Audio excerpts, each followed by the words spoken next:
Bom dia, mais uma manhã com Deus, priorizando a palavra de Deus, e nesta manhã do dia 3 de maio nós vamos meditar de 2ª Crônicas, do capítulo 30 ao capítulo 32, e que a paz do Senhor encha o teu coração nesta manhã. Vamos ter a celebração da Páscoa, isso mesmo. Depois disso, Ezequias enviou mensageiros por todo Israel e Judá. Escreveu também carta a Efraim e a Manassés, para que viessem à casa do Senhor em Jerusalém, para celebrarem a Páscoa ao Senhor Deus de Israel. Então, Ezequias, ele inicia o reinado dele fazendo uma revolução espiritual, né? Levando o povo ao arrependimento, a restabelecer o culto, a adoração ao Senhor, né? E aí aqui ele quer convocar todo Israel para celebrarem a festa solene da Páscoa, porque o rei tivera conselho com seus príncipes e toda a congregação em Jerusalém para celebrarem a Páscoa no 2º mês, porquanto não puderam celebrar no devido tempo, porque não se tinha santificado sacerdote em número suficiente e o povo não se ajuntara ainda em Jerusalém. Foi isso aprovado pelo rei e toda a congregação, e resolveram que se fizesse um pregão por todo Israel, desde Becerda até Den, para que viesse celebrar a Páscoa ao Senhor Deus de Israel em Jerusalém, porque não a celebravam já com número de assistente como prescrito. Partiram correios com cartas ao rei e dos seus príncipes por todo Israel e Judá, né?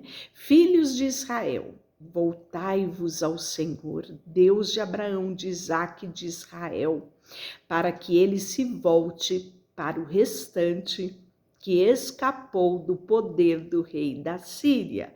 Não sejais como os vossos pais e como os vossos irmãos, que se prevaricaram contra o Senhor Deus dos vossos pais, pelo que entregou a desolação, como estás vendo. Não endureçais agora a vossa cerviz, como os vossos pais, mas confiai-vos no Senhor e vinde ao seu santuário, que ele santificou para sempre.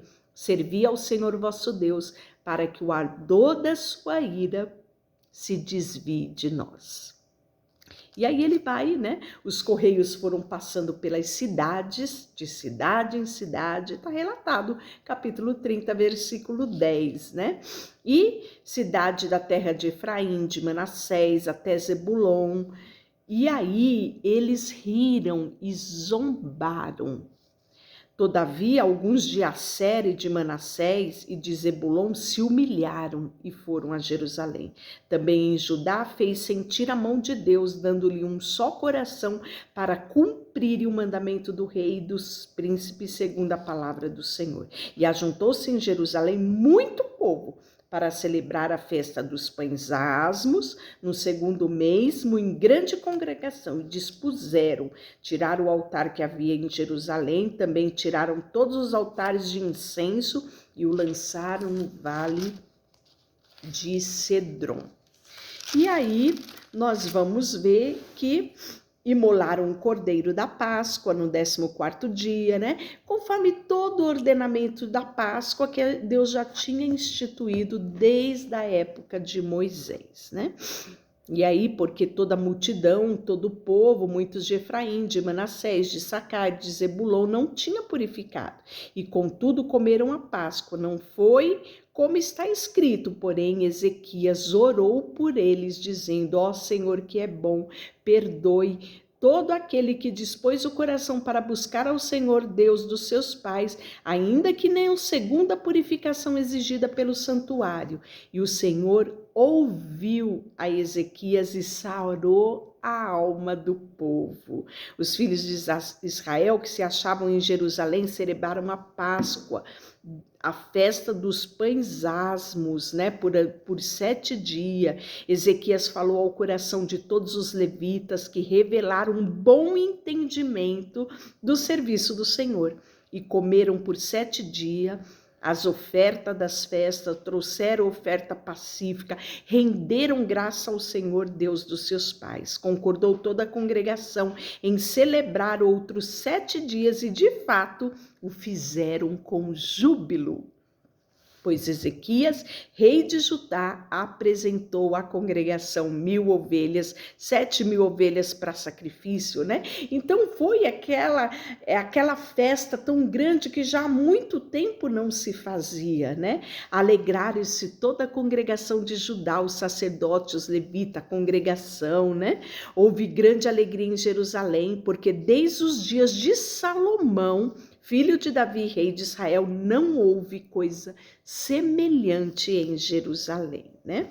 Capítulo 31, acabando tudo isso, todos os israelitas que se achavam ali saíram da cidade de Judá, quebraram estátuas, cortaram postes ídolos, derribaram altares que tinham sido erguidos a outros deuses. Judá e Benjamim, como também Efraim e Manassés, até destruírem tudo. Então tornaram todos os filhos de Israel, cada um para a sua casa, para a sua possessão e para a cidade deles. E Ezequias regula as contribuições para os sacerdotes e os levitas. Ou seja, é restabelecido tudo aquilo que Deus tinha ordenado, né? Desde os primórdios, desde a época de Moisés.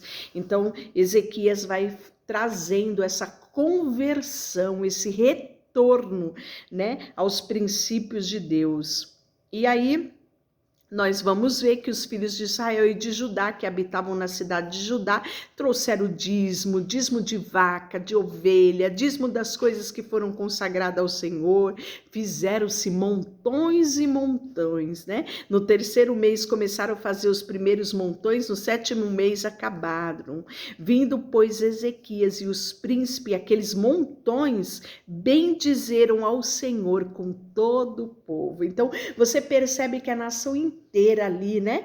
Toda a tribo, todo o povo ali está com o coração voltado para Deus, né? Muito bom ver Judá retornando, né, aos princípios do Senhor. Ordenou Ezequias que preparasse os depósitos da casa do Senhor, que não havia mais, né? Recolheram as ofertas, os dízimos, as coisas consagradas.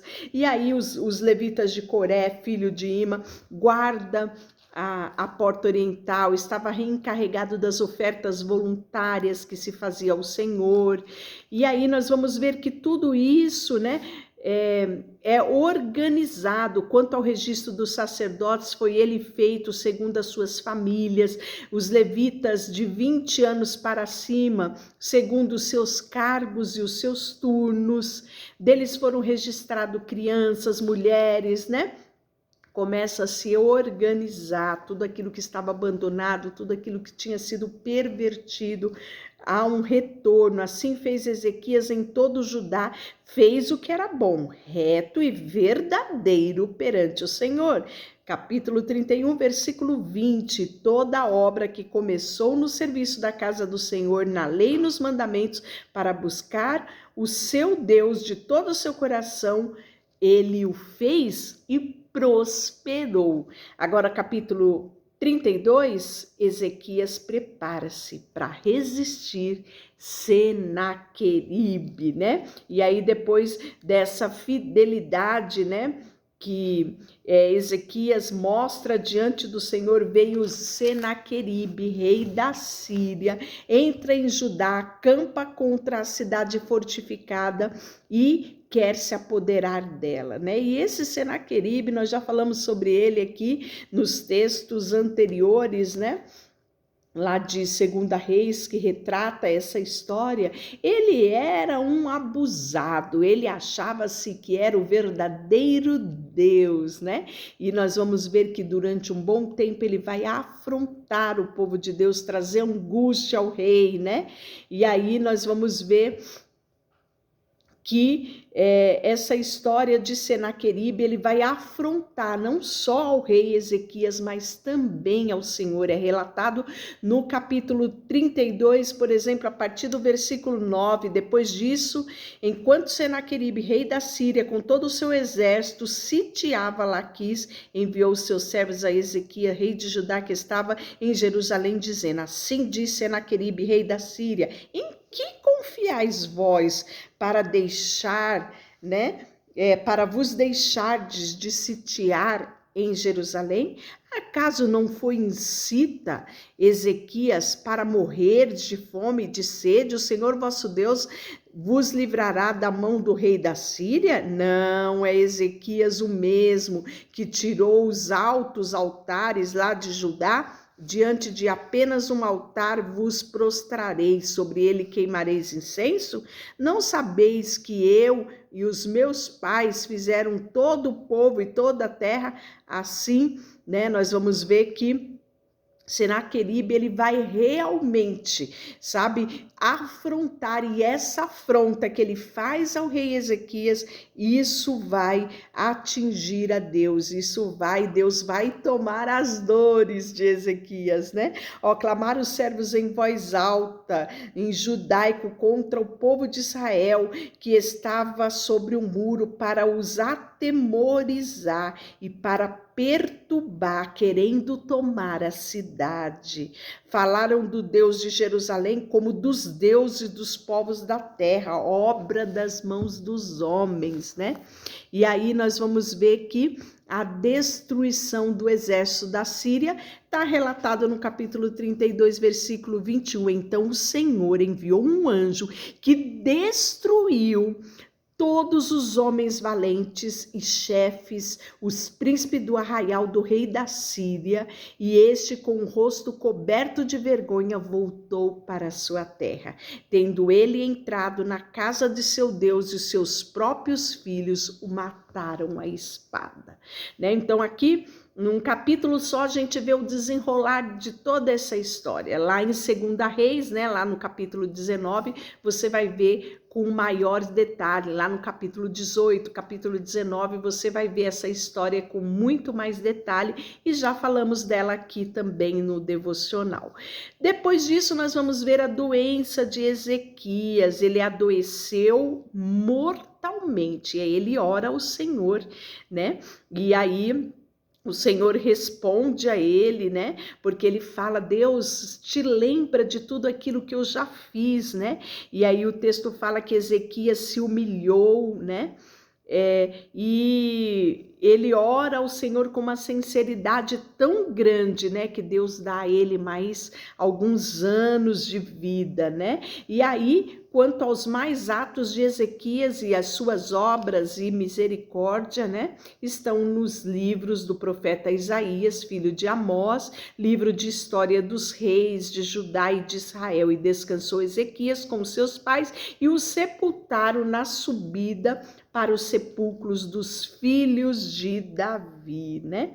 Então, aqui nós vemos a história completa, aqui resumida, claro, de Ezequias. Deixa eu orar com você. Senhor, nesta manhã colocamos diante de Ti o nosso coração, a nossa vida, e queremos tomar o exemplo de Ezequias em unir todos os nossos esforços para servir a Ti e Te adorar. Colocamos diante de Ti tudo o que temos e tudo o que somos, em nome de Jesus. Amém. Deus te abençoe.